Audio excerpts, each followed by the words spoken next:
The floodwaters rose, and my son was the first to climb onto our family's only life raft. He then tossed the rope to my husband, Mark, and Janet. Ignoring me still stranded, they pulled the rope back. My son's eyes were dark. "Mom, I'm sorry. You're the reason Janet can't marry my dad. You know I've always liked her more." My husband looked on coldly as I was about to drown. "You've always stood in our way. This time, just make a sacrifice for our love. Don't worry, after you're gone, I'll burn some paper money for you to show my gratitude." His chilling words echoed in my ears as my vision blurred. My hatred surged like the floodwaters around me. If there's a next life, I swear I'll make them pay. When I woke up, I was in bed. I could hear my son's voice coming from the living room. "Janet, even though you're just our housekeeper, Dad and I think of you as family. Don't worry about little chores like cleaning up. My mom can handle it. She's always at the gym or doing kickboxing, so this kind of work is perfect for her." Janet smiled, not stopping what she was doing. "Oh, I couldn't do that. I'm the housekeeper, not the lady of the house. How could I let your mother clean up after me?" My son scoffed. "She doesn't deserve to be the lady of this house. She's useless, doesn't know the first thing about real work. I have no idea why Dad ever married her. You're so much better, Janet. I wish you were my mom." The corners of her eyes crinkled with a smile. Although she politely refused, she couldn't hide her excitement. My husband scolded him gently. "Quiet down. Your mom's sleeping in the other room. If she hears you, she'll make all our lives hell." My son mumbled, "He should just divorce that witch and marry you, Janet. As long as Mom is here, our lives will be miserable." Hearing their words felt like a knife twisting in my heart.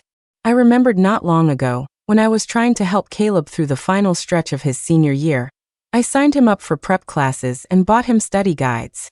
When he found out, he pointed a finger in my face and yelled, "God damn it, get off my back. I don't need you worrying about my grades.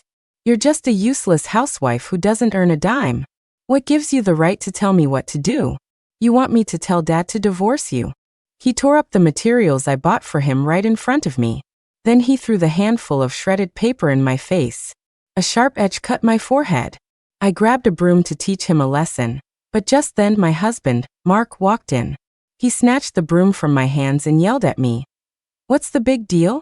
You're going to hit him over this? Isn't the kid just telling the truth?" Seeing that I was still determined to discipline our disrespectful son, Janet ran over and shielded him. "Chloe, Caleb's still young, he didn't mean it. Please just forgive him this one time."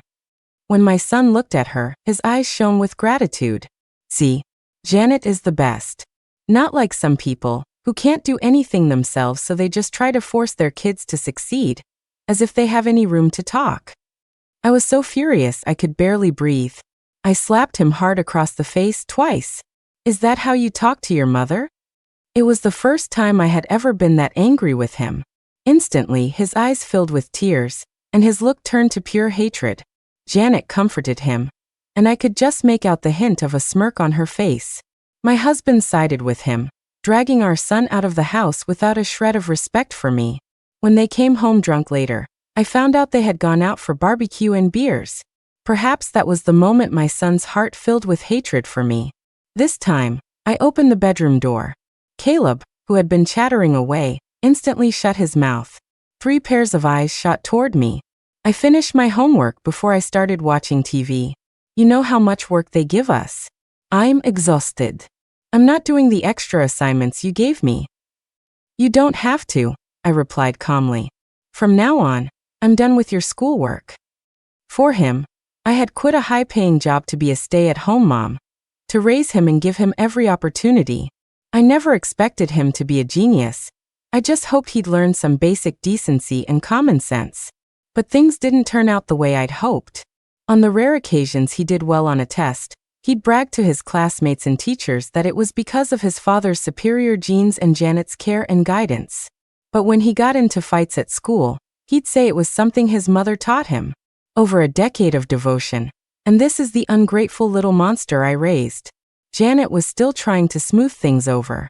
But I knew that she was the one who did most of Caleb's homework for him. No wonder my son adored her so much. If she were Caleb's mother, He'd be free to live a life without rules or responsibilities. The words they spoke as I died in my past life still echoed in my ears. This time, how could I not help him fulfill his heart's truest, most passionate desires? Really? You're not just trying to trick me? Mark chimed in. Our son's grades might not be consistent, but he's a good kid. You don't need to make a big deal out of nothing and use these tactics to force him to study. Sometimes I wondered if Mark was even Caleb's real father. I ignored their skepticism and walked into the storage closet. Outside, the rain was coming down harder and harder. I could already see the early signs of a flood. I looked for the life raft and rope. I knew I'd left them in the corner, but now they were gone, as if they'd vanished into thin air. I had no choice but to pack an emergency bag with my ID, phone, power bank, whistle, a small camera and voice recorder, and some food. Crack. A loud clap of thunder made my heart leap into my throat. We lived on the first floor, and water was already starting to seep into the house. Quick, grab a mop. The water's coming in. This is all Mom's fault, buying all this useless junk. Now it's all getting soaked. Shopping, what's the point? I heard something crash to the floor. When I came out, our family portrait was lying on the ground, the glass shattered. My son glanced at me, then quickly looked away. It wasn't my fault. You should have put it somewhere safer. I noticed Mark holding a delicate little box, which he carefully placed on the counter. Janet's eyes kept darting toward it. Ooh, what's this? A present for me, honey? As she reached for it, Mark slapped her hand away and snatched the box back. This isn't for you. If it's not for me, who's it for? His face stiffened. He set the box aside and started mopping the floor. I tried to grab it, but Caleb snatched it up before I could. This is a present Dad bought for me, he said, winking at his father. I just want to see what's inside, Mom. He shot me a nervous glare. Dad bought it for me, not you. It's none of your business, is it? A terrible suspicion began to form in my mind. Whatever was in that box, Mark probably bought it for Janet. I had to get my hands on it. All right, let's not worry about trivial things. Caleb, go to your room and pack a bag. Mark gave him a look and Caleb scurried to his room, clutching the box. The water level rose, creeping over our ankles. This is bad. There's too much water. Forget packing, we need to find a way out of here, Mark said, always thinking ahead. Janet, you should go home and check on your place. See if there's anything you need to grab and pack it up quick. He gave Janet a meaningful look. Janet lived right next door. Oh, my husband's not home, and I can't manage it all by myself. Could you guys come help me? Mark pretended to think it over. All right. You've taken care of our family for so long. Caleb, come on, let's go help Janet pack. Watching them put on their little show, I spoke up. I'll help too. No, you stay here and see if there's anything else we need. We'll be right back. After the three of them left, I pulled out the large block of styrofoam that came with our new washing machine and hugged it to my chest. Without a raft, this would have to keep me alive for now. Just as I expected, they didn't come back. And in all that time, they never called me once. I stood on the balcony and opened the window. The water was now level with the floor. I watched with a cold smirk as I saw them on the neighboring balcony, pushing a life raft into the water. I couldn't believe it. Our family's life raft was at Janet's house. It seemed they knew the flood was coming and had already planned to let me drown. It was just like in my past life. Caleb got on the raft first, then quickly threw the rope to his father and Janet. The current pushed the raft a few yards away. Mark hauled Janet's body up, helping her onto the raft. It was time. I tied several bed sheets together, securing one end to myself and the other to the balcony door handle. I tossed the styrofoam out, floated on top of it, and grabbed the balcony railing, pulling myself toward the raft. Mom, Caleb cried out, his brow furrowed in a panicked frown. He looked frantically at Mark. Dad, hurry up. Don't waste any time. Mark glanced at me, then quickly jumped into the water, grabbing the rope and swimming toward the raft. I moved fast, grabbing Mark's leg. Honey, I'm right here.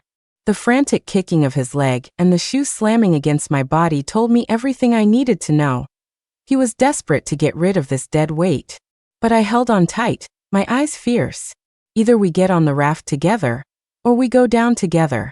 I had a feeling Mark wasn't brave enough to die with me. The bedsheets stretched to their limit. I quickly untied the knot at my waist and started climbing up his leg. I finally got my hand on the rope and breathed a sigh of relief. "Dad, hurry!" Caleb yelled, seeing that I was about to pass his father. "Son, give me a hand." The two on the raft pulled with all their might. Without the anchor of the bedsheets, the raft was like a stray leaf, tossed about by the wind and waves. "Chloe, let go of me. It's better if one of us survives." "You want to abandon me?" "No, it's not that. You're dragging me down. I can't survive like this. I have no choice. Do it for Caleb. Our son can't lose both his parents at once. Mark, our wedding vows said we'd be together forever. I love you, and I can't bear to go on alone." As we talked, his hand was about to reach the raft, and Caleb was reaching for him. I knew that the second Caleb grabbed his father's hand, he'd let go of the rope and leave me to be washed away. I had to save myself. Now. Quickly, I wrapped the rope around Mark's leg and screamed, "Caleb, hold on, don't let go. The rope is tangled around your dad's leg." Caleb froze for a split second. In that moment, I used the leverage to reach the raft, stepped on Mark's shoulder, and pulled myself aboard. Their eyes burned with anger and regret, but all they could do was try to rescue Mark, who I had kicked a few yards away. Once he was finally back on board, the three of us sat in the raft, gasping for breath. Even with the turbulent water, the thrill of survival was undeniable. Caleb was the first to blame me. "Mom, that was so wrong. How could you use Dad to climb on? What if he'd been swept away?" He clutched that little box tightly to his chest. I shot him a cool look. "You seem pretty concerned about your father. I guess you don't care one bit whether your mother lives or dies. Can you just stop nitpicking? What's the point?" "Nitpicking? Fine. Let me ask you this. Why didn't you call for me when you three were getting on the raft?" All three of them looked nervous. Caleb was a little flustered. "Mom, don't be so suspicious. We were going to call you as soon as we were all on." Janet tried to play peacemaker. "Oh, come on now. The important thing is we're all safe. Let's check for any cuts. We don't want to get an infection." My husband and son's eyes widened. They checked themselves over, their gazes occasionally darting toward me. "Honey, are you hurt?" A huge wave crashed against our raft, and it lurched violently. "Mom, I'm scared." Caleb crawled toward me. I noticed a small metal stud missing from his jeans. His fist was clenched. He was hiding it in his hand. As he got closer, his fist slowly began to open. The waves were rough. I pretended to lose my balance and kicked him square in the chest. Ack! He fell backward, and the raft slammed down on the water, sending up a huge splash. Dirty water went down his throat, and Caleb coughed violently. Once the water calmed a bit, I feigned concern. "Caleb, that was so reckless. How could you try to crawl over to me in a crisis like this? What if I had lost my balance and fallen into the water?" "All right, he's hurt from your kick, and you're still rubbing it in. I was just worried about our son. Why are you the one nitpicking now?" Their faces froze, and none of them said another word. Another wave hit, and houses all around us were washed away in an instant. We clung to the raft, each of us holding down a corner, but it was no match for the power of the waves. In a flash, the raft flipped. We were tossed into the water like straw, tumbling in the relentless current. I hugged the styrofoam block, my only lifeline, and struggled against the overwhelming fear. The other three were nowhere to be seen. Only the small wooden box Caleb had been holding floated alongside me, and we both ended up wedged against the debris of a collapsed house.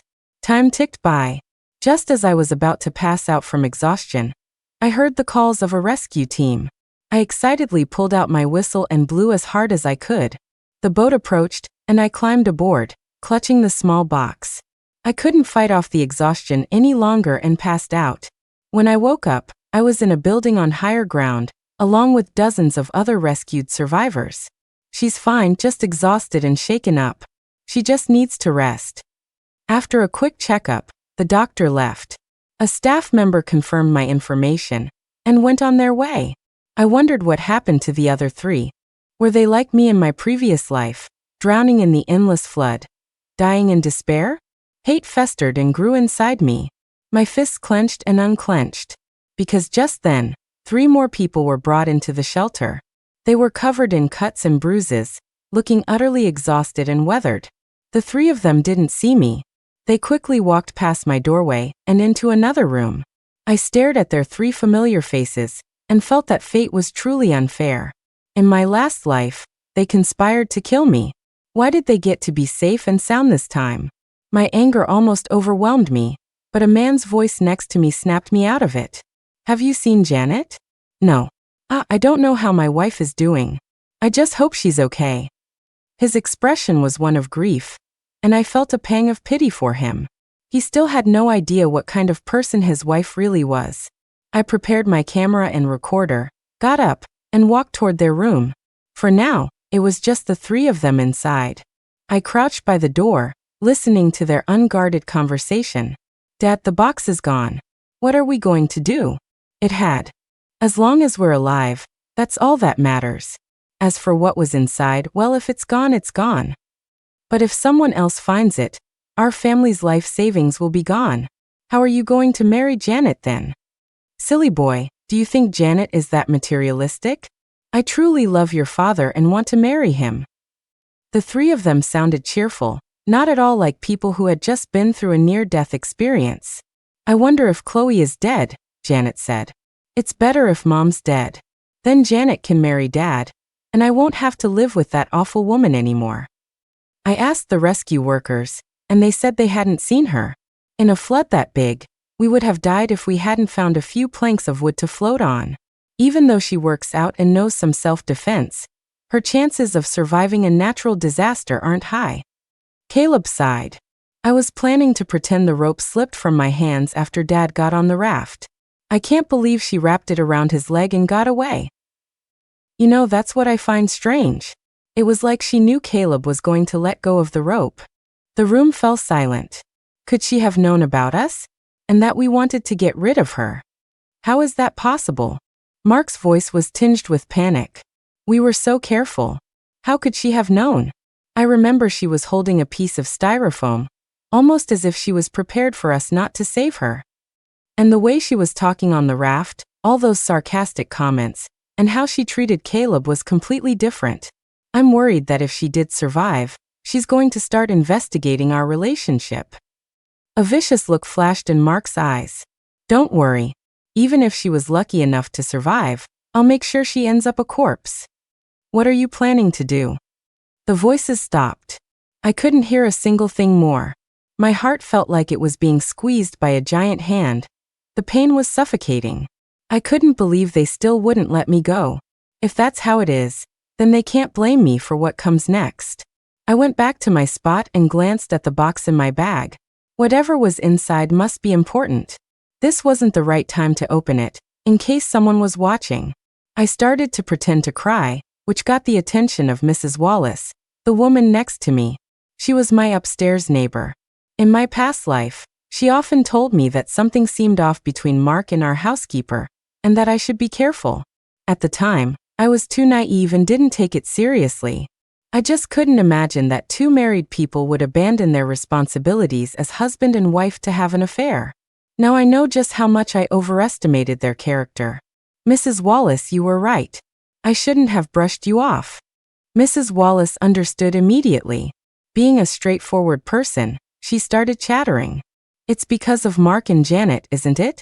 I told you they had something going on. Janet's husband, Frank, heard her and looked displeased. Mrs. Wallace, you can't just say things like that. You can't slander my wife without any proof. Mrs. Wallace was about to quiet down, but I grabbed her wrist and with tears in my eyes, told them everything. Mrs. Wallace, thank you for your warning. It made me keep an eye out. Otherwise, I would have been killed by them today. Both of them stared at me in shock and lowered their voices. They tried to kill you? Tell me what happened. That day, when the floodwaters came into our house, my husband and son said they were going to help Janet pack. After they left, I was going to look for our life raft, so we could all leave together when they got back. But I couldn't find it anywhere. Then I stood on the balcony and saw our raft at your house. I looked at Frank.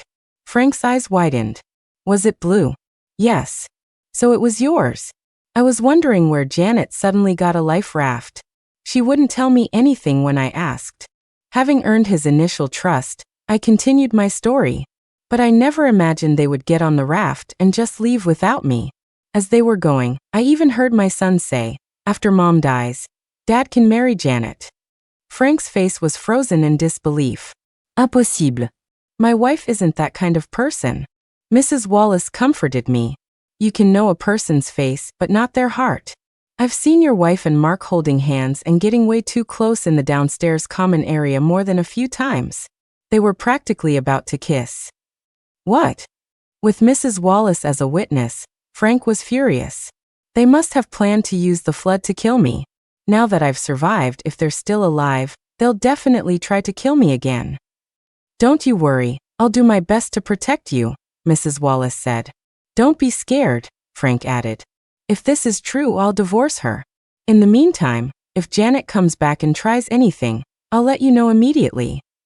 Thank you, I said, full of gratitude. My plan was working.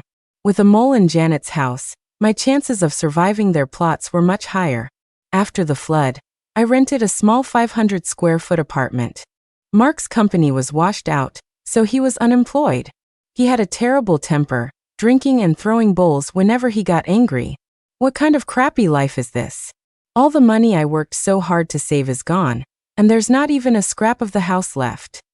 He looked at me, his eyes full of hatred. And you useless woman, all you know how to do is eat and shop. You're good for nothing. With that, he threw a beer bottle at my head. The impact left my head numb, and my brain buzzed as if it were full of mosquitoes. It took me a moment to clear my head. I grabbed another beer bottle and strode toward the drunk and swaying Mark. What, you want to hit me back? You got the guts. Crash. The sound of shattering glass filled the air, and blood started trickling down his forehead. You dare to hit me. He swung a fist at me. I caught his weak punch and kicked him in the stomach. He hit the floor with a deafening thud that seemed to shake the whole apartment. Mark, if you're going to dish it out, you'd better be able to take it. What goes around comes around. Spare me the lectures. You're my wife, it's my God-given right to hit you. I cracked my knuckles and leaned in close to his drunken face. I raised my hand. Smack. Before he passed out, I took his phone. I leaned in and whispered in his ear. By that logic, you're my husband, so it's my God-given right to hit you too. Mom, how could you hit Dad? Don't you know domestic abuse is illegal? Caleb came out of his room, his hateful eyes devoid of any warmth. Don't push me or I'll hit you too. My sharp gaze shot daggers at him. As I passed by, I could feel him trembling. I went into my bedroom, locked the door, and quickly saved his and Janet's chat history and transfer records. I couldn't believe that in just 1 year, Mark had sent Janet so much money and bought her so many nice things. It added up to over $20,000. And the grocery money he gave me didn't even reach $1,000. I thought about all the times he'd cried poor to me, saying business was bad, or that he'd spent all his money taking clients out to dinner. I actually believed his lies and often used my own pre-marriage savings to cover our expenses. Thinking back on it now, I was such a fool. Lost in thought, my eyes fell on the box in my bag. I took it out and opened it. The dazzling glint of gold almost blinded me. I was stunned for a moment, my body trembling slightly. This is. My hands shook as I took out the gleaming pile of gold. My mouth fell open in shock. Gold. It was all gold. All kinds of necklaces, jewelry, and earrings. I weighed it. It was a solid 150 grams. The receipts were inside, perfectly preserved. At current gold prices, that was over $15,000. I couldn't believe he had converted what little savings our family had left into gold. He must have been preparing to divorce me. If I hadn't found the gold, he could have hidden it and transferred his assets. Then he, Caleb, and Janet could have lived happily ever after. Now I realize he must have promised this gold to Janet. And Janet was most likely in it for the money. Sorry, but now that it's in my hands, I'll consider this compensation for all you've put me through. I took out the jewelry and sealed it inside the lining of a down jacket. My husband and son never lifted a finger to do chores, so they'd never do the laundry. I didn't have to worry about them finding it. Just as I finished, I got a text message. You there? It was from Frank. Yes, Frank. Any news? Is anyone else there? No, I'm alone in my room. After we exchanged our little password, he began. Something's up with Janet. I saw her taking a few white pills and crushing them in her room. I couldn't see what kind of pills they were, but she's never crushed her medicine before. I suspect something's wrong with them. She might be planning to do something to you. She said she's coming over to your place in a little while. Be careful. Don't eat anything she gives you. Okay, thanks, Frank. I wanted to ask you for a favor. How well do you know the property manager? After we talked, I went to the kitchen and placed a lighter-shaped audio and video recorder among the other lighters. I grabbed a basket of vegetables, went upstairs, and knocked on Mrs. Wallace's temporary apartment. Mrs. Wallace, I bought some extra vegetables and wanted to bring you some. Mrs. Wallace smiled as she took them. You shouldn't have. How have you been these past few days? Oh, not good. Mark has been drinking every day, and he hit me today. I showed her the wound on the back of my head. Mrs. Wallace, who always had a strong sense of justice, slammed her hand on her thigh in anger. That bastard. How could anyone be like that? What's so great about hitting your wife? A real man goes out and builds a life for his family, provides them with the best. She gently applied some iodine to my wound. If you need any help, you just tell me. Thanks, Mrs. Wallace. Actually, there is one thing. I remember your daughter owns the pharmacy downstairs. I got home and left the door slightly ajar. Janet had arrived at some point and had already cooked a full meal. When she looked at me, her smile was stiff, though she tried to hide it. You're back. I just finished cooking. We were just waiting for you to eat. Oh, thank you for your trouble, I replied coolly, then called into the other room. Honey, Caleb, come out and eat. Mom, I'm not hungry. I'm not eating. Don't be like that. You have to eat. Come on out. I said I'm not eating. I walked to his room. In front of me, with my regular gym routine, my skinny son was like a chick. I easily dragged him out. I'm studying. I'm not hungry. I'm not eating, he struggled, his eyes full of defiance. I glanced at Janet. She showed no fear, as if she had already discussed this with them. You're a growing boy. How can you learn if you don't eat? Are you annoying or what? I told you I'm not eating, and you're still forcing me. You used to yell at me for not studying, and now when I am studying, you insist I eat. Are you crazy? His voice was shrill, as if he were using his anger to hide something. I was done putting up with his attitude. I slapped him hard on the back. What are you doing? How dare you hit me? Stop talking like a gangster. You're a human being, not an animal that only knows how to curse. Keep it up, and you can forget about school and go get a job. It's none of your business. You want to control everything, don't you? Why don't you just mind your own business? Janet watched us argue with a smile. Only when I picked up a feather duster did she intervene. He's just a kid, don't be angry. I glared at her. You eat first. Stay out of this. Her fawning expression froze, and even Caleb stiffened for a moment. How could I eat your family's food? It's not appropriate. You've eaten here before. Why is today any different? Mom, do you enjoy forcing people to eat? Caleb quickly tried to cover for her. Oh, if she won't eat, will you? You can eat for her if you want. I grabbed his ear and dragged him to the dining table. No, I'm not eating, he struggled in terror as I pushed his face closer to the food. The dishes were inches away. He struggled even more violently until he broke free. What are you afraid of? This is the food your dear Janet worked so hard to make. Don't you usually love her cooking? I told you I don't have an appetite today. You'll eat even if you don't have an appetite. Don't disrespect Janet's efforts. Seeing him hesitate, I sneered. What are you scared of? It's not like the food is poisoned. Besides, your precious Janet would never poison you, would she? Their faces went pale, and their bodies trembled. Mom, what are you talking about?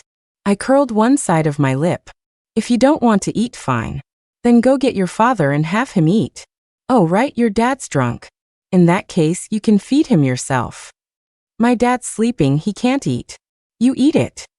Today either you, your dad, or your dear Janet is going to eat this food. Otherwise, don't blame me for being merciless. Fear grew in his eyes.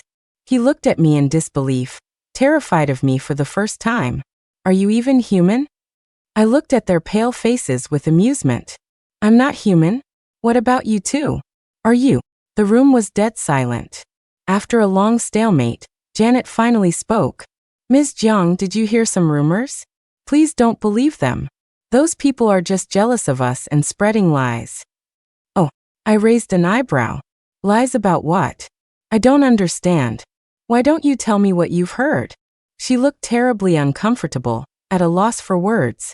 No, I just saw you were upset and thought someone had been gossiping and made you angry. I haven't heard anything. I picked up the feather duster and pulled up a chair. Go get my husband. Someone is eating this food today. With that, I gave her a knowing smile. After all, wasting food is a shame, isn't it? Seeing that I was serious, she had no choice but to help Mark to the table. The three of you can figure it out. Caleb's eyes darted around, finally settling on Janet. Janet didn't dare look at me, her gaze falling on Mark instead. Caleb saw her intention and quickly stopped her. No, that's my dad. Your mom is being ruthless. I have no choice. You said you loved my dad. How can you do this? Caleb's anger flared. They didn't have their phones, and I was blocking their way to the kitchen. They were trapped. So what am I supposed to do? I want to live too.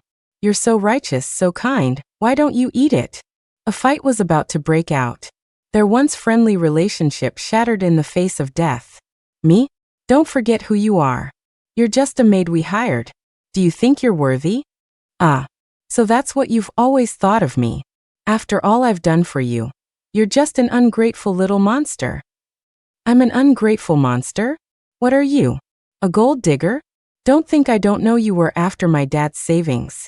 He spent over $20,000 on you, right? Taking his money while plotting to kill him. You're disgusting. So what if I was after his savings? If it wasn't for his money, I would have never pretended to be so kind and reasonable in front of you. And you? Why would I ever care about some other woman's son? Caleb was livid. Everything he gave me is at my house. The rest of his savings were turned into gold, and now the gold is gone. What does your dad have left that's worth marrying him for? The two of them argued relentlessly, and soon they were physically fighting. Caleb grabbed Janet's hair, and she screamed in pain. She dug her nails into Caleb's thigh, and he burst into tears.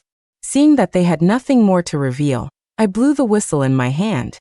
The chaotic scene was finally brought to an end by the arrival of the police. They burst through my ajar door and took the three of them away. I submitted all my evidence to the police and went to the station with Frank, Mrs. Wallace, and her daughter to give my testimony. By this time, Mark had sobered up.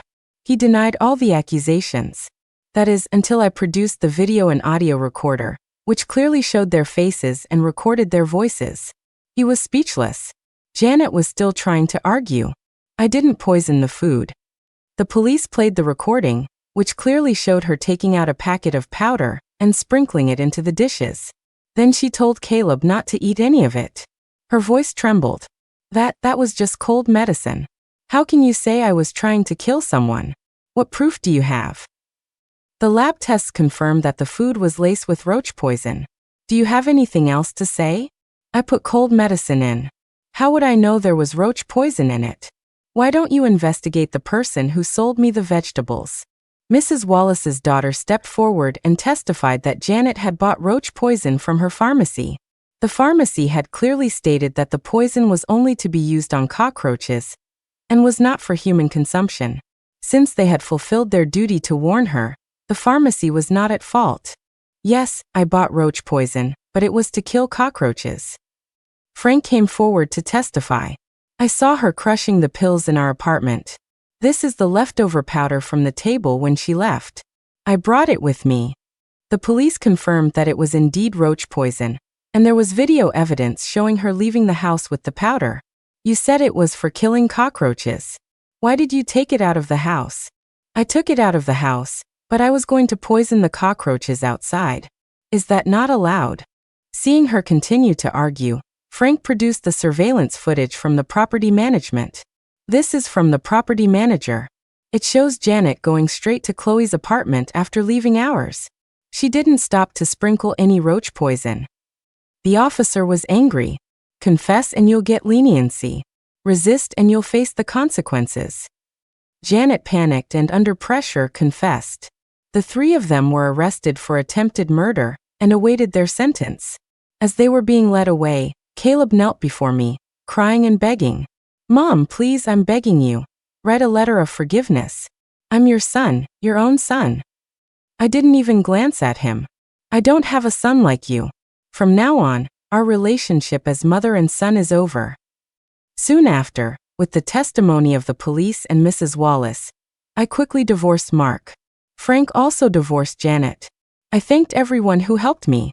Mrs. Wallace, here's some fresh meat and vegetables. They're really good. You and your daughter should try them tonight. Frank, I have some cigarettes and alcohol at my place that I don't need. You can have them. I heard Janet say she hid some money at home. You should have a good look. Delivery guy, this order is for the wonderful people at the property management office. You can just leave it with them. As for the gold jewelry, I didn't cash it in. I kept it all as savings. Not long after, the three of them were sentenced for attempted murder. After they got out of prison, I heard they were homeless and penniless and were forced to become a family. After they got married, Mark drank constantly. He and Janet fought violently, and he even hit her several times. Janet didn't put up with his temper, and they both ended up in the hospital. Eventually, they became regulars at the hospital, one with broken ribs, the other with a broken leg. Caleb dropped out of school, didn't take the SATs and got a random factory job. He complained it was too tiring, quit, and now just lies around at home doing nothing. The stress of life made him extremely irritable. He took out all his anger on Janet, verbally abusing her constantly. Janet, not one to back down, insulted him right back every day. His mental state deteriorated, and eventually he had a breakdown. Mark and Janet didn't want to deal with him, and had him committed to a psychiatric hospital. After that, I stopped paying attention to their lives. Thanks to the property management, they found me a great job with good pay, low stress, and a short commute. I soon bought my own small apartment. On my way home from work, I passed a flower shop. The pink tulips in the shop were in full bloom. I bought a few and put them in a vase. The intoxicating fragrance filled the air. It was a scent of brilliance, of hope. Life is about having the courage to start over. From here on out, it was a new beginning. The end.